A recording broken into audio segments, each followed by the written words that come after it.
Shalom, shalom. Here I am doing a bit of physical state, touring the desert area of Israel. Today I want to take you to an incredible place. We see it in the scriptures under the name of Eastern Sea, Araba Sea, or it also appears as Salt Sea, known more today under the term of the Dead Sea. One of the places where death is spoken of, but in reality it generates and produces and contributes a lot to life. One of the sites with extensive biblical history. In the south was once what is known as Sodom and Gomorrah. In the north is the Jordan River. There is a lot that we can know today, and we are going to know it from a more than anything biblical, historical, archaeological point of view. And also, I want to tell you that there is a biblical prophecy, yes, a biblical prophecy that is being fulfilled today before our eyes in the Dead Sea. We are going to know it beyond the optics of tourism. Not only do people come here to be able to relax in its waters and float, there is much more that we can learn here. So don't miss today's episode because I believe it's going to be quite revealing. And it's going to be very interesting for those who love Israel and the land of the Bible. So get ready, make yourself comfortable. We're going straight to explore the Dead Sea area. Let's go there.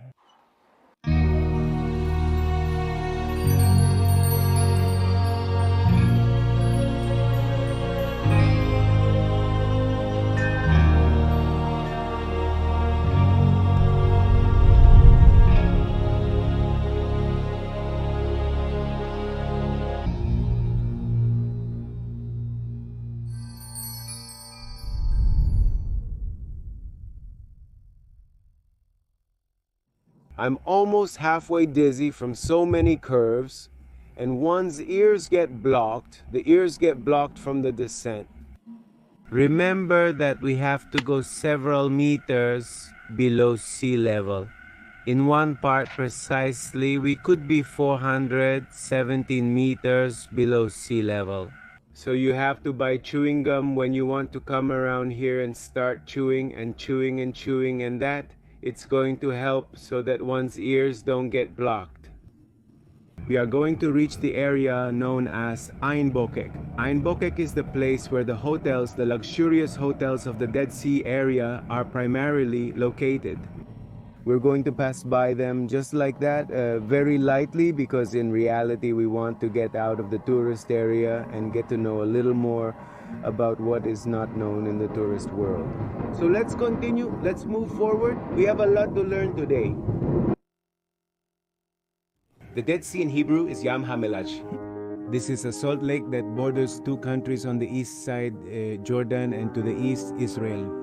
It is located at the foot of the Jordan Valley, and its main tributary is precisely the Jordan River. The surface of the lake is 430.5 meters below sea level, which makes its shores have the lowest land elevation on Earth. The world's deepest hypersaline lake, with a salinity 7 to 9.6 times saltier than the ocean, makes swimming similar to floating. The high salinity prevents plants, trees, and fish from thriving in this environment. That's why its most well-known name is the Dead Sea. It is 50 kilometers long and 15 kilometers at its widest point. The Dead Sea has attracted visitors from around the Mediterranean basin for thousands of years. It was one of the world's first health resorts for Herod the Great and has supplied a wide variety of products. From asphalt for Egyptian mummification to potash for fertilizers. Today, tourists visit the sea on its shores, both from the side of Israel and Jordan. The Dead Sea, in turn, is receding rapidly, that is, it is drying up. The recession of the Dead Sea has begun to cause problems, and multiple proposals for channels and pipelines have been made to reduce its recession. There are three ways to get to the Dead Sea. From Israeli territory on the Tel Aviv side, it takes approximately about 2 hours to get to the deepest part of the earth. And if you come from Jerusalem, it will take approximately 40 minutes, passing through Jericho. From Eilat, it will be approximately 2.5 hours. We went to visit this incredible and unique place on the face of the earth from the south zone to the north zone. Look, while we were coming there in the car, I was invaded, like, not nostalgia, but yes, well, I don't know how to say it, but I went to the past a few years ago. I could almost say 20 years ago, in what was my first job in Israel. Look, exactly there, behind me, that hotel that you see there, there was my first job in Israel. I remember that I had to come down from the city where we lived. When I say come down, it's because it was in a high area. We had to come down from the city where we lived, every day a journey of more than half an hour. It was down, down, down, down, and then again go up all those meters below sea level, above sea level. And it was in this place, exactly. I remember leaving here from this hotel where the Lord gave me the Hebrew language overnight in a trash can, just as you heard it in a trash can. The testimony is there. In one of the videos, there is also the testimony.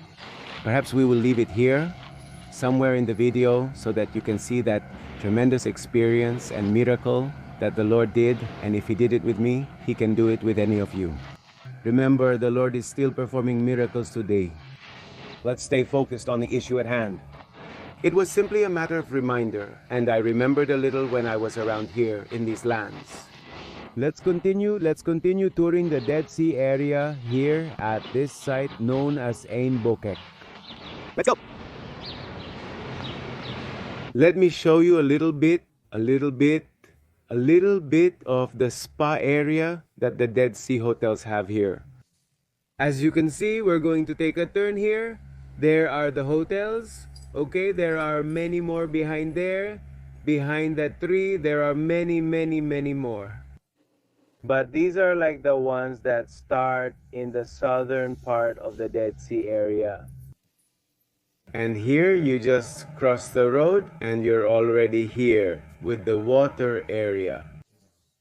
Now it's worth noting that the water here is hot water. That is, it's not swimming temperature water to be able to bathe and swim and go underwater and all that. No. It's not that type of water. Here the water is 7 times saltier than normal sea. The salinization here is incredibly strong. And generally, the tourism that is used in this hotel sector is skincare tourism, healthcare tourism. That is, people come here who have problems with, there's a skin problem, psoriasis, all these kinds of problems, no, that are treated. For example, also skin spots, people who suffer from vitiligo, people who have all kinds of skin problems then come to get treated here in the Dead Sea area. Regardless of that, there are also people, for example, who suffer from diabetes, so they also come here to get treated in the Dead Sea area. That is, it's a tourism, as they call it, marpe in Hebrew. It wouldn't be medical tourism, I think would be the exact word, the correct word. And as I said, the water is a saline water, but at the same time it's oily. And that's what produces this floating effect, that is, where people enter the water, the floating process automatically begins. They float, so let's see, here I'm going to show you people floating. We're not going to go into the water today, but we're going to show you people who are there enjoying their dip in the Dead Sea.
Well, as I said, we came to what we wanted truly to share or teach.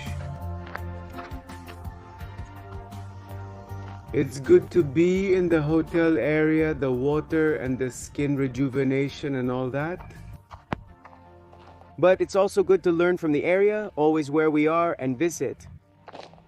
Usually it's very difficult to get to these places. In fact, they are places where you can't have access with people who maybe have limitations to walk and things like that, no, or certain limitations. Remember that here the temperature is high and usually one comes for just one day in the world of tourism. We here specifically, as I said, want to try to bring you as much as we can and that you can learn a little more about the Dead Sea area. Pay attention where we are entering. Look at this. I want to share a little of the image of what we are seeing. We are now entering, see there in the distance, the hotels were left there in the distance. And we are now entering an area where we could not be on a normal day. It's an area, notice that it's not clean. We were already talking about the cleanliness in that place, but here it's not clean anymore. It's quite messy. Why? Because all the trash comes to this place. Now, why did I come here? Because I wanted to show you what the salt looks like. Look over there. We saw that it was like a kind of hail. But here, what we are seeing is whiter. Look, see there, all white, all that is salt, nothing more and nothing less than salt. Yes, and look, as I get closer down here, now you are going to see a lot more salt. And salt that stays behind, stagnates and transforms into solid ground, into a firm floor. Look exactly here, this is hot salt, this is what you see here, this is hot salt. Here it seems to be drying, because it's no longer touched by water. This is the one that's still being touched by water. If I now put my finger in my mouth, I have salt for a few days, and look, I want to show you here the effect of water. Look, it's good, but look now, like for example, my hand. See? It stays, it's oil, it's very, very, very oily. But very good. The skin feels very smooth. Look there. I just experienced skin rejuvenation again. There I have the skin again, as if I just put on an incredible cream. Look at what this is. The truth is, it's a very interesting experience. And if we get in here now, I can assure you that we float. We're going to go a little bit up towards the mountain area. Before this, let me show you that on that side is Jordan, what were once the lands of Edom. Towards that sector is the Jordan River. Up here is the city of Jerusalem. Masada, the fortress of Masada, well known by many, is from that sector as well. And this is Route 90, the well-known route of the King's Road. Remember that once Abraham conquered Beersheba, Abraham went through this entire route to free his nephew Lot, who was in the far, far north of Israel. That's the hotel area where Ain Bokek is located, and to the south, that is further down there, to the south. The ancient Sodom and Gomorrah are located there, but if we keep going, obviously there is absolutely nothing left of them. We're going to make a video about that city, but if we keep going, we'll come across the southern city of Eilat. We made a video of Eilat. You can watch it here, somewhere where we're going to put it. Egypt is nearby. If we cross the border, we enter Egyptian territory. Let's see if we can take some pictures. Look, what you see there is how would you say it? I don't know how to say it in Spanish, but it's a thing that sucks up the water and brings it back here. The Dead Sea is divided into two sectors. On one hand, we have the Dead Sea that is shared by the side of Israel. When I say divided into two sectors, it's because it borders on two sides. On one side there's Israel, that is, here is Israel, and on that side is Jordan. If you look at the line that divides the country, that is the geographical line where the line ends, we can see that exactly. Almost in the middle is the sea border. So it means that on one side the Jordan area has the Dead Sea, and on the Israel side there is also the Dead Sea. Jordan heavily promotes tourism, including the Dead Sea area and other attractions. Now, on the Israel side, the water started to dry up much faster. That is, every year there is a retreat of an incredible amount of water here in the Dead Sea area. I'm going to tell you what this retreat generates. It's something incredible what it's doing. But what Israel did is create something like a gutter. From the north area to the south area, a kind of gutter, and that gutter, what it did was try in some way to balance the water and bring the water that was only staying in Jordanian territory, but it was balancing it so that it also stays in Israeli territory. And that is one of the final gutters where they make the water move and stay on the side of Israel again. In reality, the water is not being stolen, it is simply being balanced, as the water always originates from the Dead Sea. Okay, do I make myself clear? That's what these factories are doing there in the Dead Sea area, and obviously further south is the factory area. Where it does generate a lot of the potassium issue, here there is potassium, a lot of potassium. That is, when you take an aspirin, notice that there is potassium there. Most are pharmaceuticals from here, from the Dead Sea area, that take this product to different parts of the world. Let's continue touring the Dead Sea area.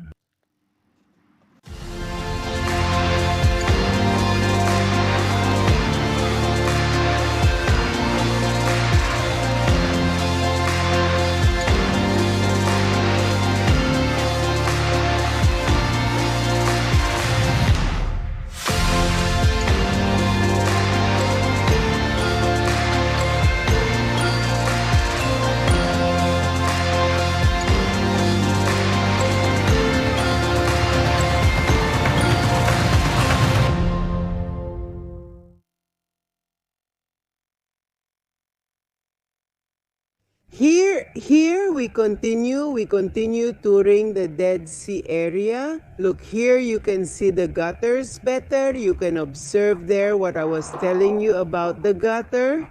That on the side, let's say, of Jordan, there is still water. On the side of Israel, there is an imbalance. That is, it would be something like this. Look at my hand. Do you see it like this? Something like this? So from this high part, what you have to do is bring the water back from this finger to this finger. So how is it done with a gutter? Which is exactly what we are seeing here. A gutter is made to bring the water back here. That is, it is not lowered, it is not removed. An excavation is not made to flatten it, but it is directly brought as a kind of tunnel would be, but it would not be so tunnel. Because it is not so inclined, I am doing this as an example. Would it be something like this? So what you see is why everything here towards there is so dry. Before, exactly about 10 years ago, there was water here. All this was water. Look, it's incredible how the Dead Sea is drying up, but it's not drying up just because. Obviously, it will remain because the Bible tells us that part will remain as salt water, but another part will stop being salt water. Because a prophecy must be fulfilled as it is in the book of Ezekiel. And if you pay attention, I'm going to show you now. Do you see here? Here, there, close by, there is no longer salt water. But relax, hold on. Because I'm getting to that point, I'm going to tell you something about that. So let's continue. We're going to go along the route and we're going to keep going, and there is Jerusalem. We won't reach Jerusalem, but we'll continue exploring the Dead Sea area. As we continue to move forward, we are now heading towards the north area. That is, we come from the south, we are heading north. As we continue to move forward, I want to take advantage while you are looking at the landscape and you are seeing the desert route. Desert. This is the sector known as the Araba. but also to the area on the right where you just saw the truck pass by and where the cars are coming from in front. All that area, sorry, the area on the left, remember that I have problems with right and left. Okay, the left now, exactly where that truck is coming from, the left is the area of the territories of the Judean desert.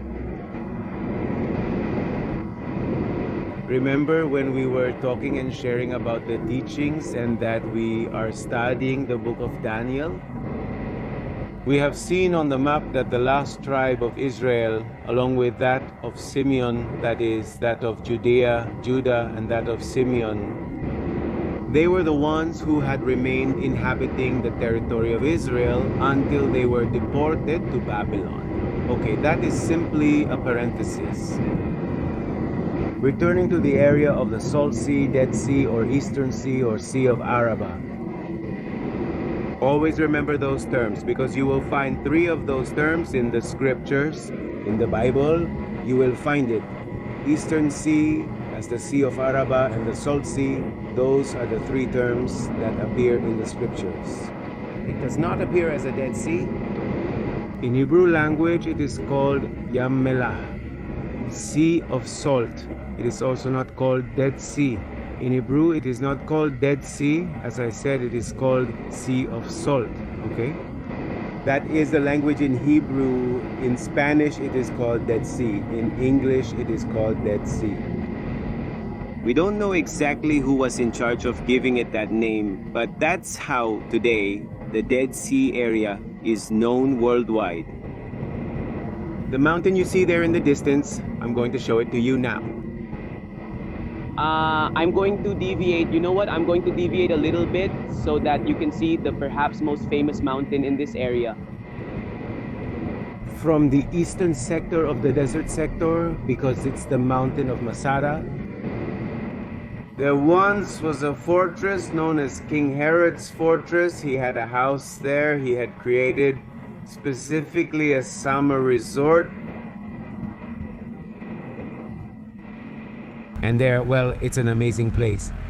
We are going to come to visit the Masada fortress as well, and we are going to have to climb up there. There are 2 ways to go up, by cable car and on foot, walking along a path called the Snake Path, okay?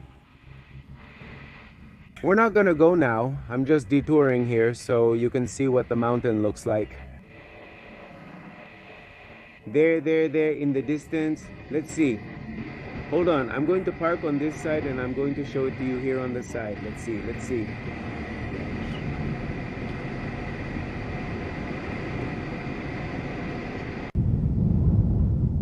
Okay, look there exactly at what you can see there. Now we're going to get a little closer, a little closer, a little closer, a little closer. That which looks like a plateau, I think that would be the word in Spanish, plateau. That is the fortress of Masada. If you observe, here is the area where the entrance would be, right there. That would be the entrance. And then what you have to do is go up with a cable car all the way up there. I don't know if you can see it up there. So once you're up there, then you start to get to know the whole area that's there in that sector. It's incredible. There he obviously had reception rooms, there were bedrooms, there were food departments, there were headquarters, there were fortresses, not fortresses, sorry, there were places where water could be retained. Incredible. And moreover, the Romans had created an incredible system of how to bring water and deposit it in that place. We are going to go and visit it another time, and you are going to see how incredible that place is. And what the Romans were already capable of doing in the ancient era. Let's then continue through the Salt Sea area, and now yes, let's go around and continue because I want to tell you something while we are driving. Recapping, so we are leaving from the exit of the Masada fortress. And look at the sign we have here in front. You are going to find, remember, first you are going to see here, on this side here, what you see here, you see a little hand. What does the little hand do? It's a little hand. That little hand is the famous stop, the stop But here the little hand represents that even if no car comes from any direction, you have to completely stop all four wheels of the vehicle. And only once you've stopped, you may proceed. Otherwise, you might get a fine. The sign you have there in front, on one side says Jerusalem, and on the other side it says Eilat. Why? Because to the north we go to Jerusalem, and to the south we go to Eilat. The route we are on now is Route 90. We will continue. In the past, here in front of us, there was a small airport in the Dead Sea area. Nowadays, here you will see army planes, F-15, F-16 over here, flying very low. Because they use the area for piloting and for practice. Mostly because there are no people living here, there is no population. There are some kibbutzim, and one of those kibbutzim is the En Gedi kibbutz. By the way, the term En Gedi is in the Bible, and it's something that we are also going to talk about, the topic of En Gedi. Now, what I wanted to tell you is about the industry. How does the Dead Sea industry work? The Dead Sea industry would seem to be, as I said at one point, that everything is dead in this sector, but it's a place where it generates a lot of money. On one hand, as I said on one occasion, from potassium. On the other hand, materials from the Dead Sea are used here, that is from the water, to generate anti-corrosive on the plates, for example, of vehicles. The vehicles of the Audi company use material from here, the Dead Sea, to put on their vehicles to become anti-corrosive. But obviously the strongest thing here is the topic of creams. The creams here are the maximum of the maximum of the maximum. The body creams. Everything that has to do with the topic of skin rejuvenation, psoriasis, and a lot of things. It's incredible that here, for example, the Dead Sea area is the salty sea. But the salt is not used for edible use. The salt is not used as it is used in other places. The salt fields here, no, here it is not used for edible use, but it is for potassium purposes and all that. But as for the topic of creams, the water is incredible. There is an area that is the southern area where the factories and these factories of the Dead Sea are located. They are those in charge of generating the topic of everything that has to do with the world of creams. And obviously this has generated fortunes worldwide, which has brought a lot of income to the country. Nowadays, with the global crisis that is being experienced, everyone is going through it. Tourism is stopped in Israel, therefore there are hardly any people arriving, so the entire cream industry is kind of paralyzed. And nowadays, what is used a lot is international sales over the internet and what people can buy remotely, right? But clearly it's not precisely the same.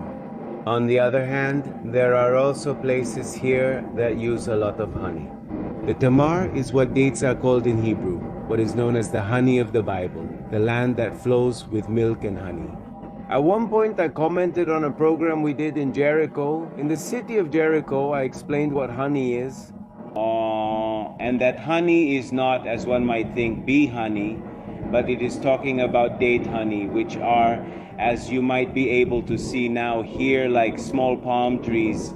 These are the ones responsible for making dates, date plants, and from there directly comes the honey. That's what Moses was seeing. Remember that Moses was in the territory where we are, in Jordanian territory. Today, what was the land of Edom, that is to our right, now remains to our right. He was in that sector where he managed to see from Mount Nebo, the place where we are jumping now. That is, he was on the other side of the Dead Sea area. Remember that even the people of Israel, when they were wandering years in the desert, they were finally on the other side when they managed to cross under the leadership of Joshua. The Jordan River area, which is a few kilometers north of us where we are going now, to that place. Looking back, as for the Dead Sea industry, it is an industry that generates a lot of money. But also the drought of the Dead Sea has generated a lot of chaos. That is the fact that the Dead Sea is drying up, and that it is drying up in an advanced way. very quickly. It's amazing how the Dead Sea is going year after year. We come here and see that the water recedes and recedes and recedes and recedes. And many of, for example, the spa centers where they were put to be able to swim, because here not everywhere you can swim, not everywhere are resorts allowed. There were some resorts that sadly had to close due to the distance of the water. That is, as the water dried up and these structures were left far from the water, and people no longer want to go to these structures. Because to get to the water, you have to walk, and there's no way the water can be refilled. Here, it depends on the rain and depends on the only income that the Dead Sea has to receive water, which would be the Jordan River. Sadly, the decision was made to seal the Jordan River. That is, not to seal it, to say to close it, to put a closure on it. And that the water does not seep into the Dead Sea area. Therefore, the Dead Sea is not receiving nourishment. So the only source was the Jordan River area, and the Dead Sea is no longer receiving water from the Jordan River.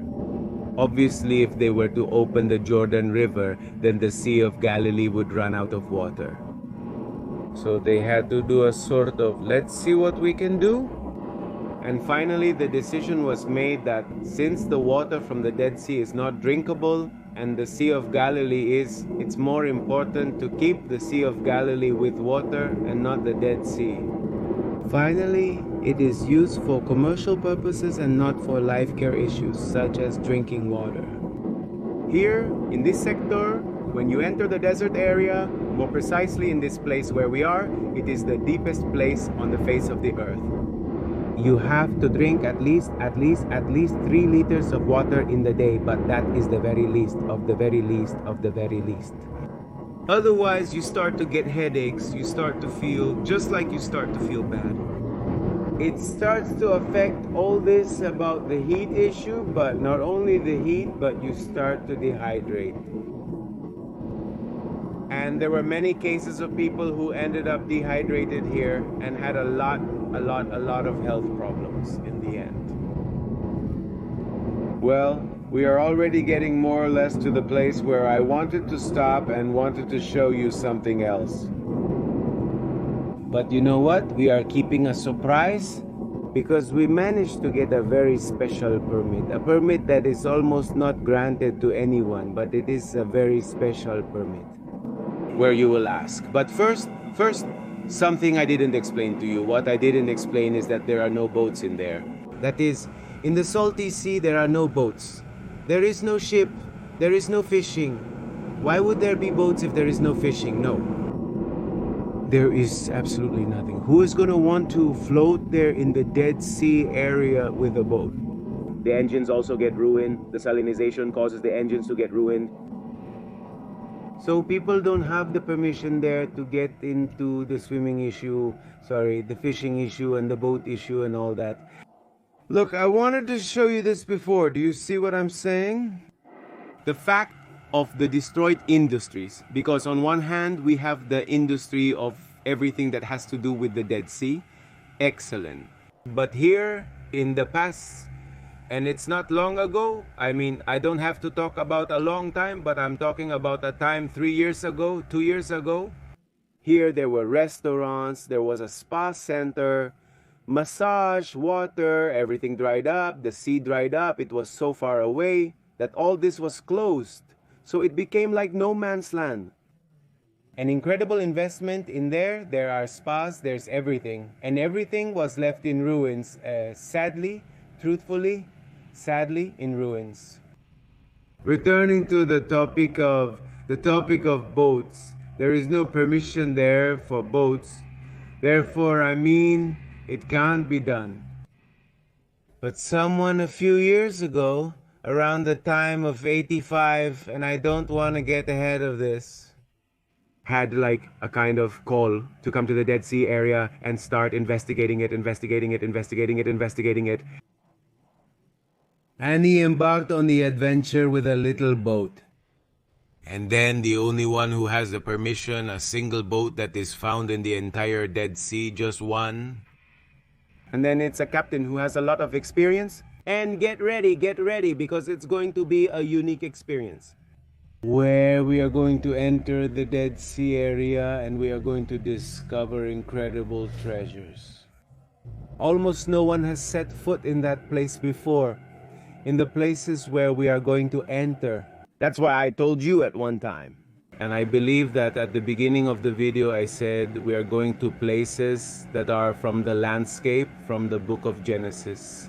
That is, people who were not there, we will be able to step on those places, and this experience, of course, we want to share with you.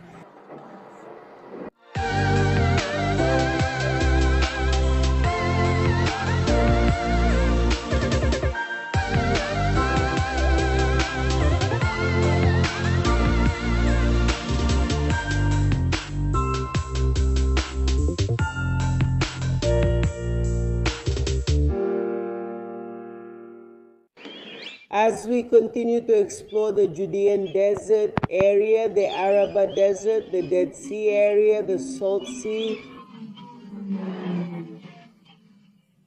However you want to identify it in a way, perhaps that is clearer in memory. I want to show you some biblical verses where you can find it. For example, Genesis 14:3, it will say all this joined together in the valley of Siddim, that is the Salt Sea. You will also find it in the book of Deuteronomy. And look how interesting what Deuteronomy says here. Chapter 3, verse 17, it says this. Also the Arabah, that is the place where we are now with the Jordan. When it says Jordan, it is referring to the Jordan River. It is located here in the north. And its end will be the Salt Sea, that is the Jordan River. And here begins the Salt Sea. That is, the end will be the limit. The border will be the Salt Sea. From the Kinneret, it says in Spanish, but in Hebrew it would be the Kinneret. What is the Kinneret? The Sea of Galilee.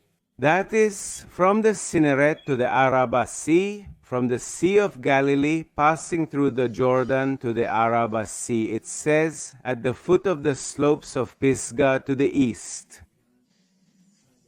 Also in the book of Numbers 34:12 it says, and the border will go down to the Jordan River, and its end will be the Salt Sea, the same. This will be your land according to its borders around. And so we are going to find several biblical verses that also continue to talk to us about this. But there is something interesting that is prophetic and that is talking to us about the future time. And for that, let me go to the book of Ezekiel chapter 47. Here I have it and we are going to read it. Look what it says.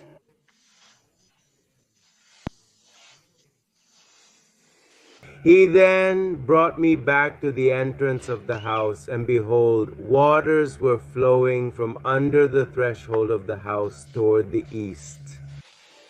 The house's facade faced east, and the waters flowed down from under the right side of the house, south of the altar. And he led me out by way of the north gate and led me around on the outside to the outer gate. The path that looks to the east, and I saw that the waters, I'd noticed this, came out from the right side.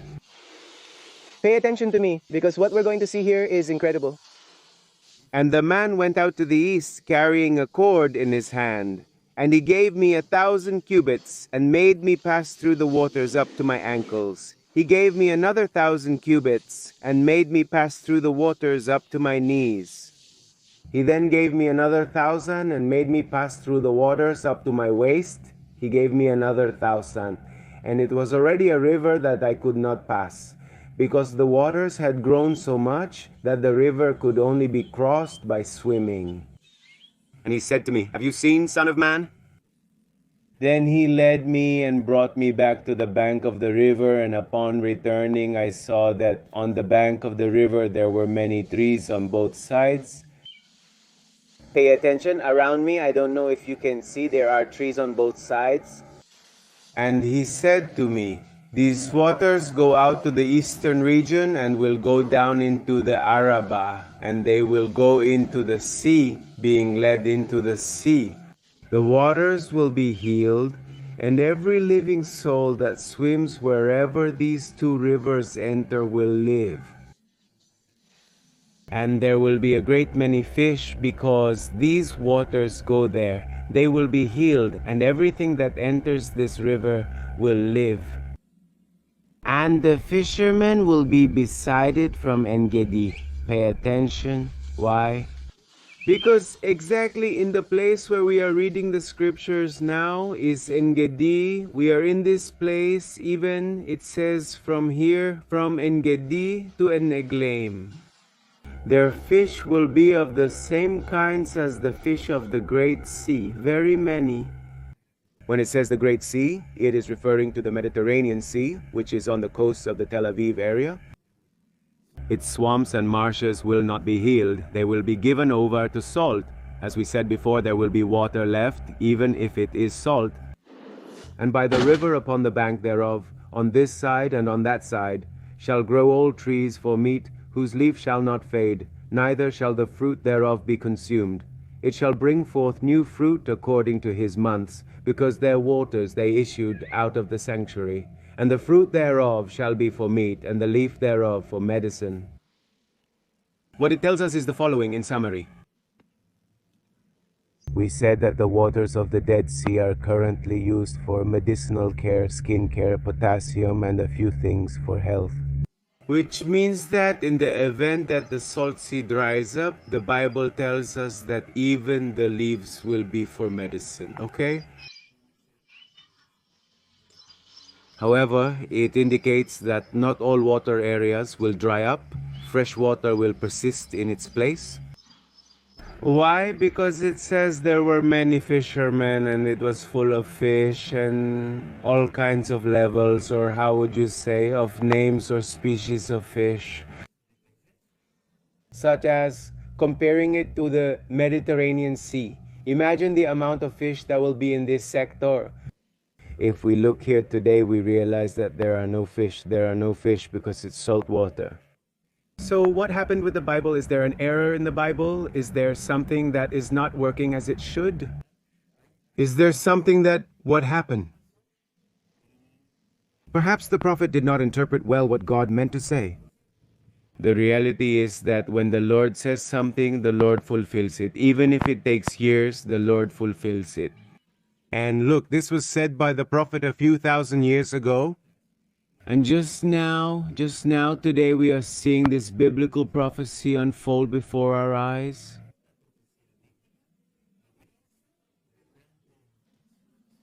Why? Because just as the Dead Sea is drying up, there is something, a phenomenon that is happening today, something called bolanin. In Hebrew language, which are like wells that open, but because the earth swallows them, that is, there is something that sucks it down, and what sucks it down, what it is doing, revealing is another water. Listen to me well, fresh water. Incredible, incredible. Yes, there's already life. There are tadpoles, there are little fish, there are trees around. We are going to go in there, we are going to see these bolanin, we are going to see these wells, and we are going to see the life that is being generated around these wells. But not only that, but I said that we are going to go inside the sea, we are going to sail in the salt sea area. But we will leave that for a future episode. That is, we are going to stop here and we are going to go to a second part of the Dead Sea. Why? Because there is much more that we have to learn. So don't miss our next episode of the Dead Sea. And as we always say, knowing Israel with the Bible in hand. So I say goodbye to you here. I want to thank you for joining us on this adventure of touring the Dead Sea area. But don't miss the next episode. Because we have come this far reading the prophecy, now we want to see it. We want to see it. What is happening and how is it being fulfilled before our eyes? So, without further ado, I greet you from here. I bless you. I send you a virtual hug. And as we always say, Shalom Ubergot from Israel, the land of the Bible. Don't forget also those who are not yet members of the Academy the Land. Take advantage of the opportunities that these networks and this whole virtual world give us today to study the scriptures from the living room of your house.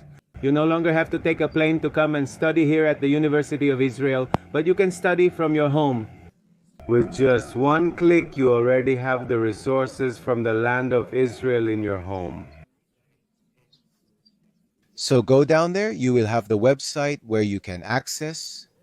And if you are a pastor, leader, if you are a person who wants to delve into the deep knowledge of the scriptures, then the Academy is designed exclusively for you. See you in the next episode and see you in the second episode. These are the coasts near Tel Aviv. Its swamps and its lagoons will not be cleaned, they will remain for salt pans. As we said before, that water is going to remain even being salt. And by the river, on its bank, on one side and on the other, will grow all kinds of fruit trees. Their leaves will never fall, nor will their fruit be lacking. It will ripen in its time, because its waters come out of the sanctuary, and its fruit will be for food, and its leaf for medicine. In summary, it tells us the following. We said that the waters of the Dead Sea are currently used for medicinal care, skin care, potassium, and a few things for health. Which means that in the event that the salt sea dries up, the Bible tells us that even the leaves will be for medicine, okay? On the other hand, it suggests that not all water will dry up, but fresh water will remain in its place. Why? Because it says there were many fishermen and it was full of fish and all kinds of levels, or how would you say? Of names or species of fish? Such as comparing it to the Mediterranean Sea. Imagine the amount of fish that will be in this sector. If we look here today, we realize that there are no fish because it's salt water. And so what happened with the Bible? Is there an error in the Bible? Is there something that is not working as it should? Is there something what happened? Perhaps the prophet did not interpret well what God meant to say. The reality is that when the Lord says something, the Lord fulfills it. Even if it takes years, the Lord fulfills it. And look, this was said by the prophet a few thousand years ago. And just now, just today, we are seeing this biblical prophecy unfold before our eyes. Why? Because just as the Dead Sea is drying up, there is something, a phenomenon that is happening today, something called bolanin. In Hebrew language, they are like wells that open up, but because the earth swallows them. That is, there is something that sucks it down, and what sucks it down, what it is doing, revealing is another water. Listen to me well, fresh water. Incredible, incredible. Yes, there is already life. There are tadpoles, there are little fish, there are trees around. We are going to go in there. We are going to see these bolanin. We are going to see these wells. And we are going to see the life that is being generated around these wells. But not only that, but I said that we are going to go inside. We are going to go inside the sea. We are going to sail in the salt sea area. But we are going to leave that for a next episode. That is, we are going to stop here and we are going to go to a second part of the Dead Sea. Why? Because there is much, much, much, much more that we have to learn. So don't miss our next episode of the Dead Sea. And as we always say, knowing Israel with the Bible in hand. So I say goodbye to you here. I want to thank you for joining us on this adventure of touring the Dead Sea area. But don't miss the next episode. Because we have come this far reading the prophecy, now we want to see it. We want to see it. What is happening and how is it being fulfilled before our eyes? So, without further ado, I greet you from here. I bless you. I send you a virtual hug. And as we always say, Shalom Ubrayot from Israel, the land of the Bible. See you in the next episode, and see you in the second episode of the Dead Sea. Blessings, Shalom, Shalom from Israel, the land of the Bible.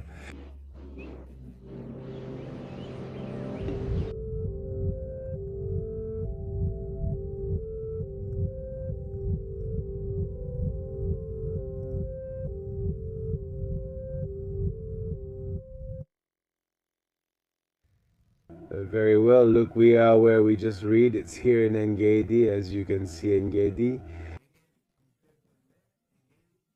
And we are not allowed to pass through here. Notice that it's closed there. It says, walkers are not allowed to pass. That is, people who walk. Before there was the beach area there. Notice that there is a service station. I don't know if you can see the light poles there as if they were fallen. And there was a road here, that is this road that you are seeing now here where these cars are passing. This is new. The route came directly from there and continued towards there. They had to make this detour, this roundabout towards that place up there, and then they come back in and connect. Do you know why they had to do this? Because here there are sinkholes, there are holes that swallowed the earth. Look, the route is swallowed. Here there are houses that have been left behind. Look, it's swallowed by the earth. The earth has swallowed it. This whole area is totally dangerous. Why? Because the earth begins to crumble. And don't miss out, because look what we have to tell you. Why does this happen and what causes this? And it's there where